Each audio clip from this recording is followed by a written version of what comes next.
I'm Remy Noble, past chair and member of Home of the Innocents Board of Directors. I'm Chris Staples, a member of the Board of Directors. Every single day, the home changes lives. We couldn't have had the continued success over the past 140 years, yes, 140 years, without the generous support of our community.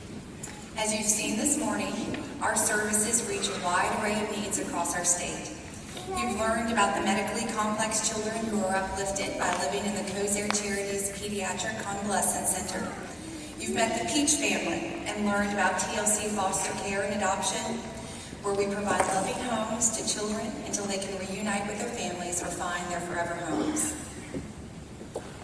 One thing we face every year as we plan for this event is how we can share the incredible impact the home makes in just an hour, and it's just not possible. You've heard how the home cares for medically fragile youth, helps support homeless young adults, helps prevent child abuse, and brings and keeps families together. That's just a sample of what the home does. So I invite you, reach out to the home, learn more about everything they do, everything they provide, and find a way to help support them in a manner that's best for you. Growing up in Louisville, I was always aware of Home of the Innocents and the wonderful services they provide in our community. When I joined the board 6 years ago, I marveled at the vast number of services and the sheer number of youth and families they reach and support each year. But it was not until I started my own family 3.5 years ago that the true impact of the home really hit home for me personally. I have 2 young boys, ages 3 and 1, and there are so many aspects of their lives that we can often take for granted. A warm bed to sleep in at night and plenty of food to eat. A safe, loving home where they can grow and learn. Strong connections with parents, grandparents, friends, and teachers. And most importantly, the gift of growing up in an environment where they are nurtured, cared for, protected, and supported by a family who loves them every day. These may seem simple things, but every child deserves to live in an environment like this.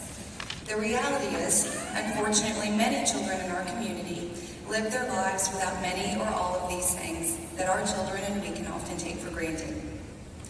I give to Home of the Innocents so more children in our community can feel loved, supported, and protected the way I do for my children and the way each of you do for the children in your lives. And our family supports the Home of the Innocents for many of the same reasons Randy mentioned. I've noticed we gravitate to supporting organizations staffed with hands-on caregivers, especially where vulnerable populations are involved, and the home certainly fits that bill. Hands-on caregivers like the staff who stood and were recognized earlier, like our heroes today, Drs. Huxell, Drs. Cordy, Dr. Harris. These hands-on caregivers make the home the home. From my first tour of the home through my years serving on the board of directors, I've witnessed a staff that exemplifies caring, heart, and professionalism. They do the work few could do, and they do work many of us wouldn't want to do. And for most of us, it's heartbreaking to consider those served by the home suffer through medical disabilities, trauma, and the pain of past mental and physical abuse. The staff, however, enters the home's doors every day with the goal of creating a safe space for these children and teens.